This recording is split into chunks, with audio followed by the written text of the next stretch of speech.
یاد رکھو کہ اللہ تعالیٰ جب تمہاری دعاؤں پر کن کہہ دیتا ہے تو پھر یہ نشانیاں ظاہر ہونے لگتی ہیں۔ سنو، دعائیں قبول ہوتی ہیں، ضرور ہوتی ہے، مگر دعا مانگ کر اس فکر میں کیوں مبتلا ہو جاتے ہو کہ میری دعا اب تک سنی کیوں نہیں گئی؟ ارے اصل امتحان ہی تو یہ ہے کہ دعا مانگ کر صبر کرنا ہے، تحمل سے کام لینا ہے، کسی قسم کے بھی شکوے نہیں کرنے۔ اللہ یہی تو دیکھنا چاہتا ہے کہ میرے بندے کا دعا کی دیری کرنے پر کیا رد عمل ہوتا ہے۔ وہ دیکھنا چاہتا ہے تم کتنا صبر کرتے ہو، اور یقین کرو اللہ تعالیٰ بھی تمہیں نوازنا چاہتا ہے، تمہاری دعا کو تمہاری جھولی میں ڈالنا چاہتا ہے، مگر تم صبر تو کرو، گلے شکوے کرنا تو چھوڑو۔ دعائیں قبول ہوتی ہیں، مگر مختلف صورتوں میں، شکلوں میں تمہارا گمان بھی نہیں پہنچ سکتا۔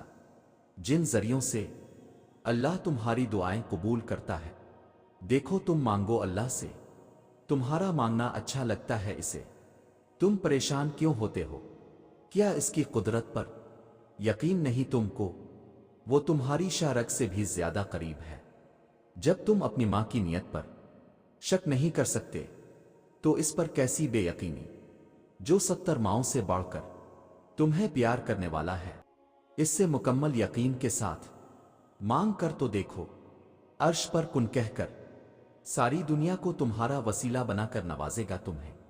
اور یاد رکھو، دعا کی طاقت کو کبھی کم مت سمجھیں، تقدیر اور قسمت سے زیادہ طاقت دعا میں ہوتی ہے جو عرش تک کو ہلا سکتی ہے، کیونکہ تقدیر کے سامنے ہم بے بس ہیں، لیکن تقدیر لکھنے والا نہیں۔ اور اگر آپ کو لگے کوئی چیز تقدیر میں نہیں بھی لکھی تو پھر بھی دعا کرنی چاہیے۔ دعا وہ طاقت رکھتی ہے جو آپ کے نصیب میں بھی نہیں، اسے بھی آپ کا کر سکتی ہے، اور دعا تقدیر کو اس وقت بھی بدل سکتی ہے جب وہ فیصلہ کن مراحل میں داخل ہو چکی ہو۔ سنو، ہر صبر کی ایک کہانی ہے، اور ہر دعا کی ایک منزل بھی۔ یہ نہ سوچنا کہ تمہارا یہ صبر بغیر پھل کے ہی رہ جائے گا، کبھی یہ گمان نہ کرنا کہ تمہاری دعائیں ضائع ہو جائیں گی۔ آدر کھو، جس رب سے تم نے امید لگا رکھی ہے نا، وہ تو ساتوں آسمانوں اور اس کائنات کا مالک ہے۔ تو جس رب نے تمہارے واسطے یہ تقدیر لکھی ہے، وہی تمہارے حالات کو بدل دینے پر بھی قادر ہے۔ بس تم اپنے رب کی رحمت سے کبھی نا امید نہ ہونا۔ بس اتنا یاد رکھنا کہ اللہ کے لیے کچھ بھی ناممکن نہیں ہے، اور وہ آپ کے لیے بھی اس چیز کو ممکن بنانے پر قادر ہے جس کے لیے آپ تڑپ رہے ہیں۔ بس آپ کو اپنی یہ تڑپ اللہ کو دکھانی ہوگی، اور تڑپ دکھانے کے لیے آپ کو وہ خاص رویہ اختیار کرنا ہوگا جو ایک بہادر اور فرمانبردار مومن کا ہوتا ہے۔ آپ کو نمازوں کے لیے دوڑ کر آنا ہوگا، آپ کو اللہ کو منانے کے لیے اوڑھ کر آنا ہوگا، آپ کو اللہ کی ایک آواز پہ لبیک کہتے ہوئے اللہ کے سامنے حاضر ہونا ہوگا۔ آپ کو راتوں کو جاگ کر اپنی طلب کے لیے اپنی جھولی کو پھیلانا ہوگا، آپ کو دن رات اپنی زبان کو اللہ کے ذکر سے تر رکھنا ہوگا۔ اور جانتے ہو، دعاؤں میں بہت طاقت ہوتی ہے، اور جب تم سچے دل سے اللہ سے مانگتے ہو تو وہ کبھی تمہیں مایوس نہیں کرتا، کیونکہ تمہارا رب بہت باعزت ہے، اور اس کو حیا آتی ہے تمہیں خالی ہاتھ واپس لوٹاتے ہوئے۔ اللہ تاخیر اس لیے نہیں کر رہا کہ تم مایوس ہو جاؤ، بلکہ وہ تاخیر اس لیے کر رہا ہے کہ جب اس چیز کو تمہارے نصیب کا حصہ بنایا جائے تو تمہاری تڑپ خوشی کے آنسوؤں میں تبدیل ہو جائے۔ سنو، جب دعاؤں میں ہاتھ اٹھاتی وقت دل بار بار قبولیت کا یقین دلائے تو سمجھ جاؤ یہی اشارہ ہے کہ تمہیں مانگتے رہنا ہے، کیونکہ دل کو پختہ یقین تب ہی ہوتا ہے جب اللہ تمہاری دعائیں قبول کرنا چاہتا ہے، کیونکہ اللہ بے مقصد تو نہیں۔ دعا کے لیے آپ کی بند مٹھی کو کھول کر مانگنا سکھاتا۔ اللہ اپنی مرضی کے بغیر تو کچھ بھی آپ کی رضا کا حصہ نہیں بناتا۔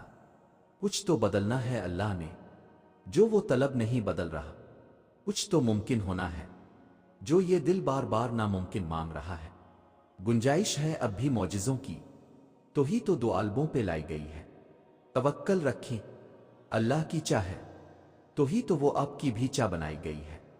دعا سب کر سکتی ہے، بس اس یقین کے ساتھ مانگنا کہ جو مانگ رہے ہو وہ دنیا کے لیے اور تمہارے لیے ناممکن ہے، مگر جس سے مانگ رہے ہو، جو اس پورے نظام شمسی کو چلا رہا ہے، جو رات اور دن کو بدل رہا ہے، جو تمہارے جسم میں ایک نظام کے تحت خون کو گردش کروا رہا ہے، جو آج تک تمہیں ہر بار سنبھالتا آیا ہے، وہ رب یہ دعا بھی قبول کر لے گا۔ اس سے جب بھی مانگو، جیسے بھی مانگو، وہ سنتا ہے۔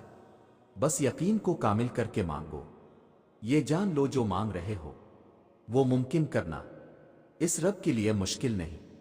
تم دیکھنا تمہیں خود نظر آئیں گی تمہاری دعائیں قبول ہوتی ہوئی، معجزے تم خود دیکھ لو گے۔ جانتے ہو، رات کی تنہائی میں اللہ سے دعائیں مانگنا، پھر بھی قبول نہ ہونا، یہاں تک کہ تھک جانا، ٹوٹ جانا کہ اللہ اب تو امید بھی ٹوٹتی دکھائی دیتی ہے۔ یہ عالم دیکھ کر اللہ کن کہہ دیتا ہے، قبولیت سے نوازا دیتا ہے، میرے بندے اداس نہ ہو، میں ہوں نہ تیرے ساتھ۔ تم شکو کرتے ہو کہ تمہیں تمہاری چاہت نہیں دی گئی، وہ تو 70 ماؤں سے بھی زیادہ پیار کرتا ہے، تو وہ کیسے تمہیں غلط دے؟ اس کی چاہت ہے کہ تم اس کی چاہت پر راضی ہو جاؤ، تاکہ وہ تمہیں پھر تمہاری اس چاہت سے بھی زیادہ نواز دے۔